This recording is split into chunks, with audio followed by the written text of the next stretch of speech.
In 1932, a titanium skull plate was unearthed from a 4,000-year-old burial site in the Peruvian Andes. The alloy matched modern aerospace-grade metal. Bone had regrown around it. The skeleton belonged to a man who lived before recorded metallurgy, before any known surgery. The report was submitted. The evidence was sealed. The file disappeared. And so did the archaeologist who found it. That wasn't the first case. It wouldn't be the last. 10 times across the last century, discoveries surfaced that shattered our understanding of where humans come from. Genetic anomalies, fossil impossibilities, languages encoded in stone, even skeletal remains that contradict basic anatomy. Each case followed a pattern: discovery, verification, suppression, erasure. In some, the data vanished. In others, the people did. If just one of these is real, the entire story of human evolution collapses. CT scans show non-human bone density. One sample repaired its own DNA. They rewrote the fossil record, but not all of it. In the last 70 years, 10 discoveries have emerged that defy evolutionary logic. And every one of them has been buried. Not in theory. In fact, official funding pulled, labs shut down, teams reassigned or discredited, files reclassified beyond public access. These weren't rumors. They were peer-reviewed, time-stamped, and cataloged, until someone decided they shouldn't be. In each case, what was found posed the same threat. It didn't fit the timeline. Some fossils predated known hominins, yet bore tool marks. Others showed traits that hadn't evolved yet. Metal implants, healed surgical cuts, fusion of species never known to coexist. One site held nothing but ash and bone dust. Another transmitted sound. At first, the anomalies were ignored. Then they were attacked. Then they were erased. These are not just scientific curiosities. If authentic, they challenge the linear model of human emergence, the one taught in every textbook, the one carved into museum dioramas across 5 continents. If these findings are real, we were not the first human species on Earth. We were not even the last. Some of the researchers tried to go public. Most never got the chance. One anomaly resurfaced in 2024, unmarked, mislabeled, but identical to a case sealed in 1979. That triggered a 90-day reclassification window in 3 nations. Enough time to cross-check, compare, and retrieve what shouldn't have been found. 10 seemingly unrelated stories, yet all point to a single truth. Those who touch the origin disappear. And the first story's already classified. The titanium skull cap. It began with a landslide. In June 1932, a Quechua farming family reported bone fragments surfacing from a cliffside burial site outside Cusco. Dr. Aurelio Robledo, a Peruvian archaeologist affiliated with the University of San Marcos, was dispatched. He expected pre-Incan remains.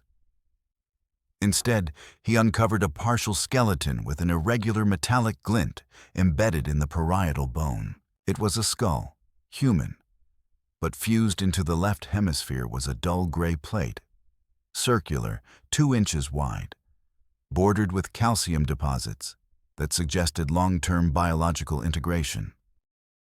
The burial layer dated to approximately 4000 BCE. And the alloy? After a rushed spectrographic analysis, 99.2% titanium. No one had forged titanium until the 20th century. Photographs were taken. The skull was boxed and hand-delivered to Lima's National Anthropology Archive. Robledo filed a formal report and scheduled a follow-up dig with 2 additional field surgeons. But within 4 weeks, the report vanished from the archive index.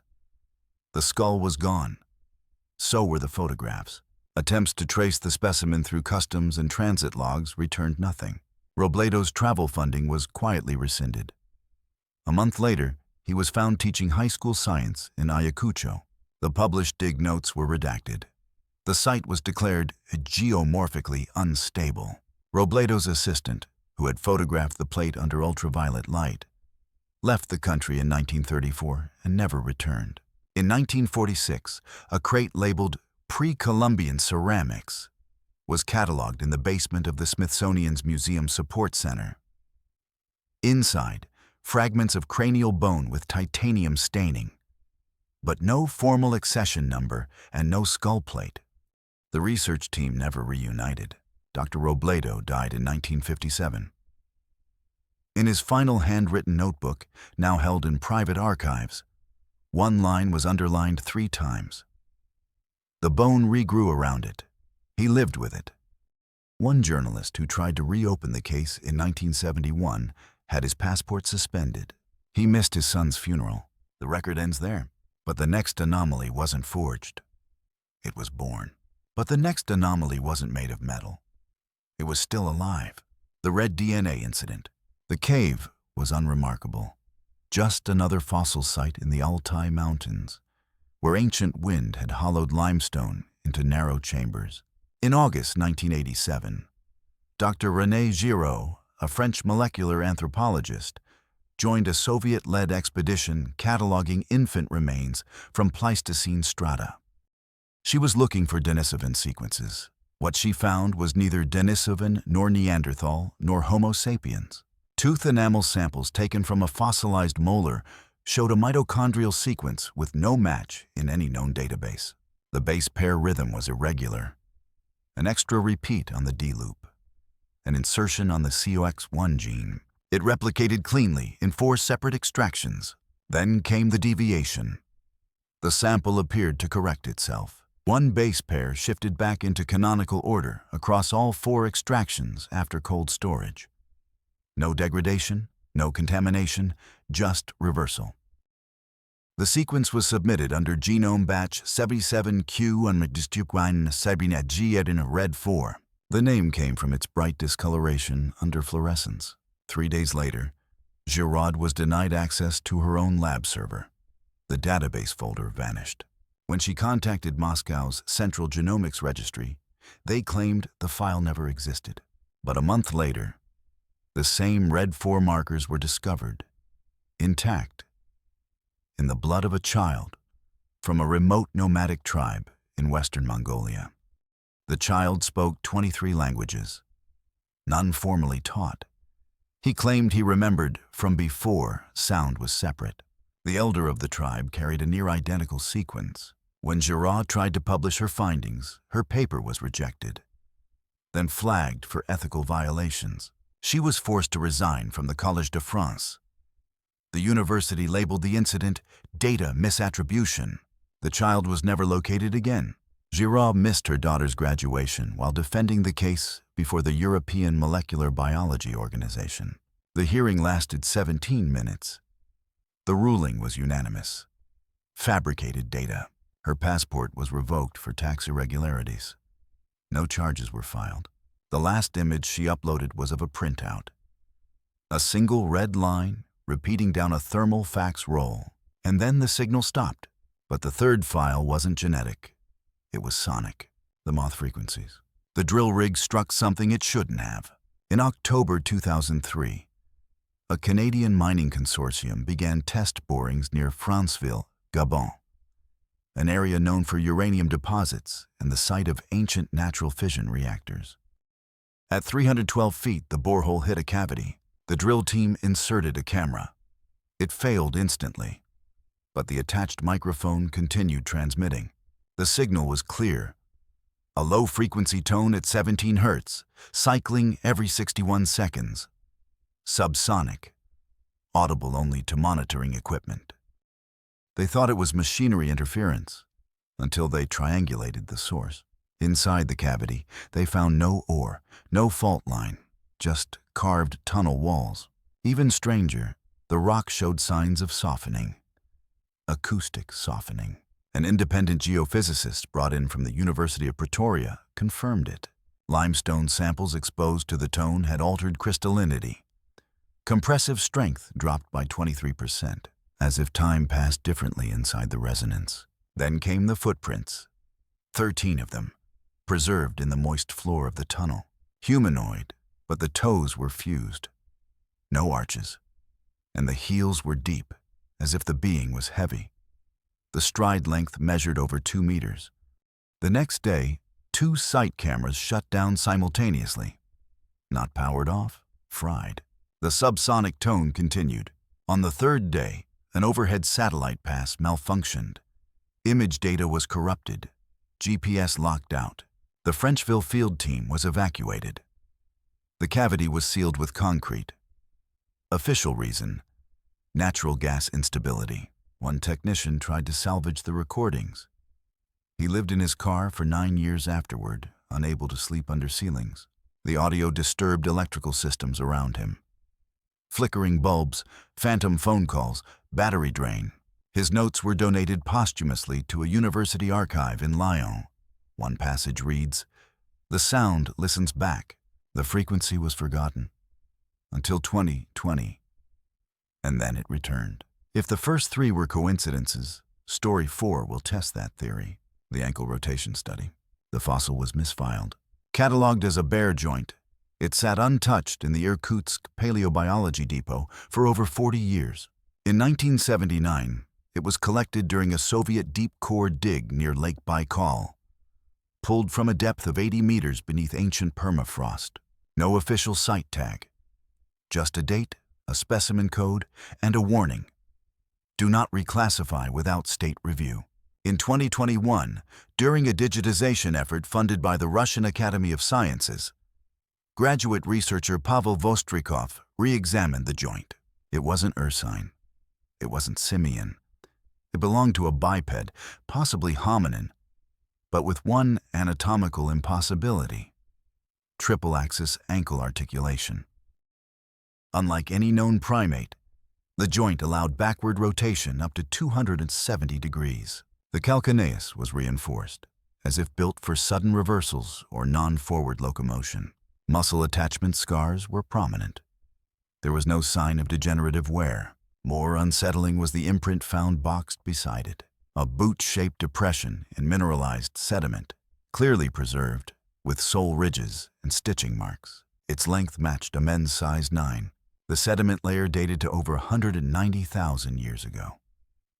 There was no known footwear in that epoch, not even tools. Vostrikov sent the scans to colleagues in Helsinki and Prague. Within 72 hours, his institutional email was suspended. A week later, he was reassigned to a uranium logistics lab outside Semipalatinsk. The fossil was removed from the digital archive and now appears under a different accession number tied to zoological specimens. When questioned, the archive director denied any joint had been reclassified. But one metadata entry remained uncorrected. A comment in Russian, timestamped at 03:41 a.m. Who taught it to walk like this? In a phone interview before his silence, Vostrikov said only one thing: it was built to run away. Backwards. He never returned to Irkutsk. But the 5th case had no body, only a message. The coded stones. It was the pattern that made them impossible to ignore. In 2011, a team of geologists mapping erosion fields in the Ahagar Mountains stumbled upon a cluster of basalt stones arranged in deliberate radial formations. The stones were engraved. No language, no symbols, just deep, repeating grooves. Each line alternated short and long. At first, they looked random, but when plotted, they formed sequences. Binary sequences. The stones were dated to approximately 12,000 BCE. Pre-agriculture. Pre-wheel. Yet one cluster translated to a perfect Fibonacci string. Another mapped to a closed feedback loop used in contemporary neuroprosthetic design. At first, it was considered coincidence. Then a research assistant ran the grooves through a neural language model. It stalled, hallucinated, then stabilized. The output wasn't text, it was response data. The model treated the stones as input, not code. And it answered. Cambridge's Department of Applied Linguistics reviewed the raw files. In an internal memo, they stated the grooves exhibited non-symbolic coherence with known biofeedback patterns. In blind tests, when volunteers viewed the groove patterns under UV light, 12 out of 20 experienced vertigo. 3 vomited. The AI flagged one sequence as a warning, translated into recursive English. You will repeat. You will forget. You will repeat. 3 days later, the principal investigator withdrew the paper. The university never released the images. The stones were reburied to prevent looting. One of the researchers, Dr. Noura Ismail, was admitted to a neuropsychiatric clinic in Rabat. She claimed the stones had changed the cadence of her thoughts. Her condition was classified as non-epileptic pattern entrapment. Her final interview ends with 6 words, spoken slowly.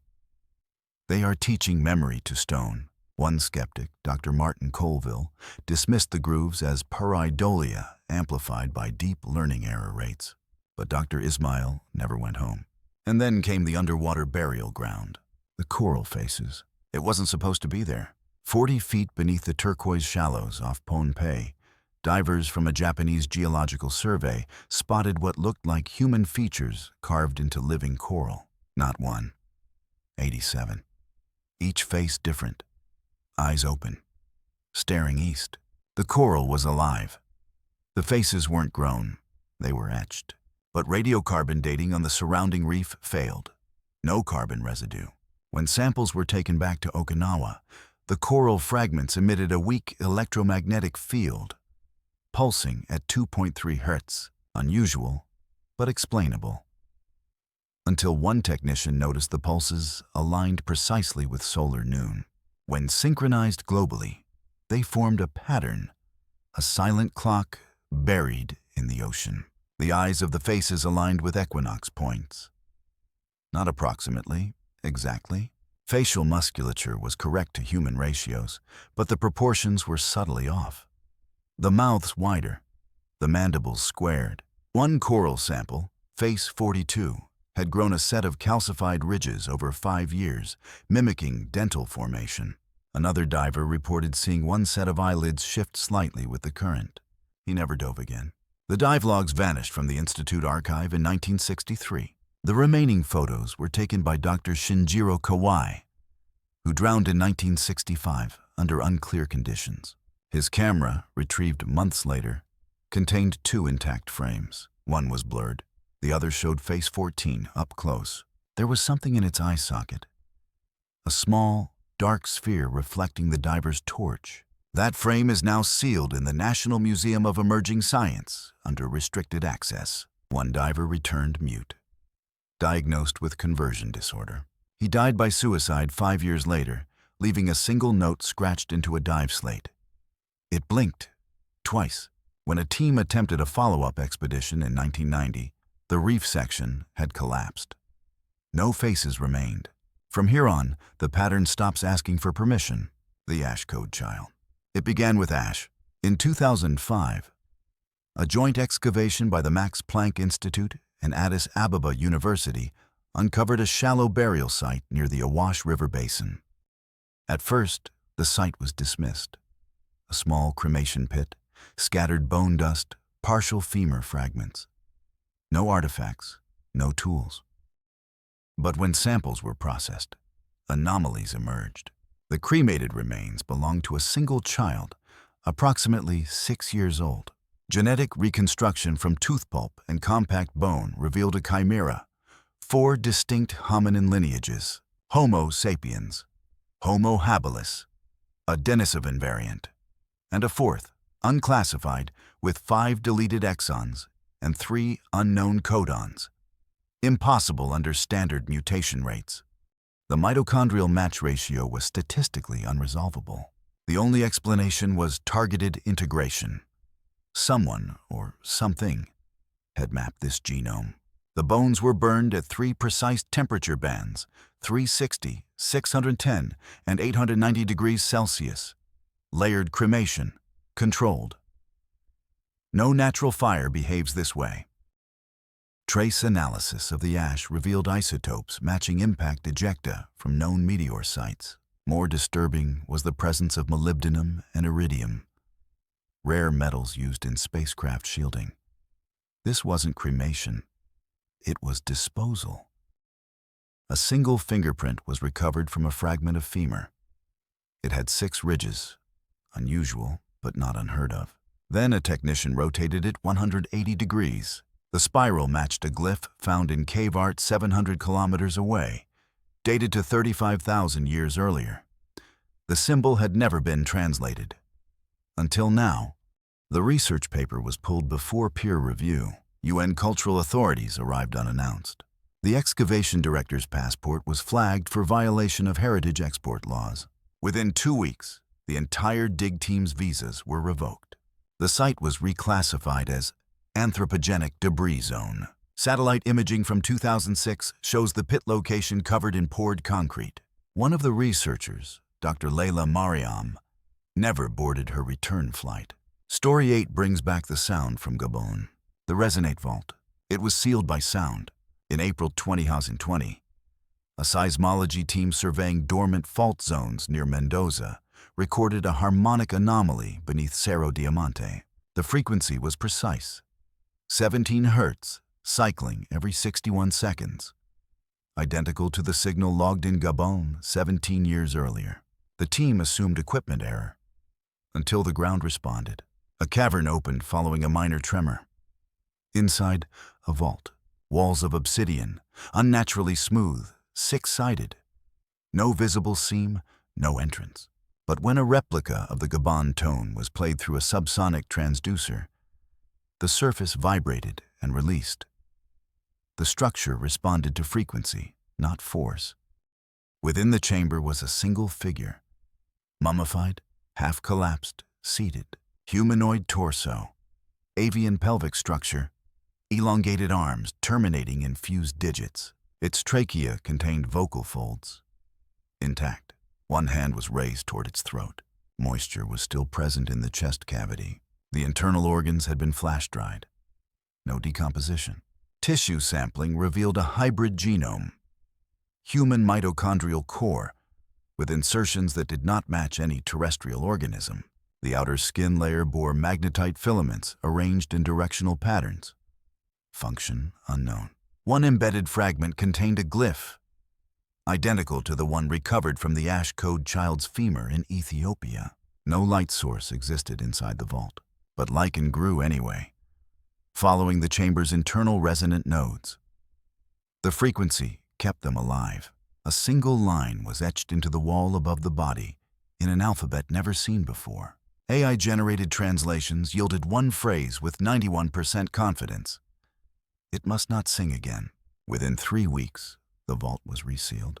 Publicly, the tremor was reported as a shallow crust collapse. The team's data servers were seized under Argentina's National Defense Secrecy Protocol. No footage exists.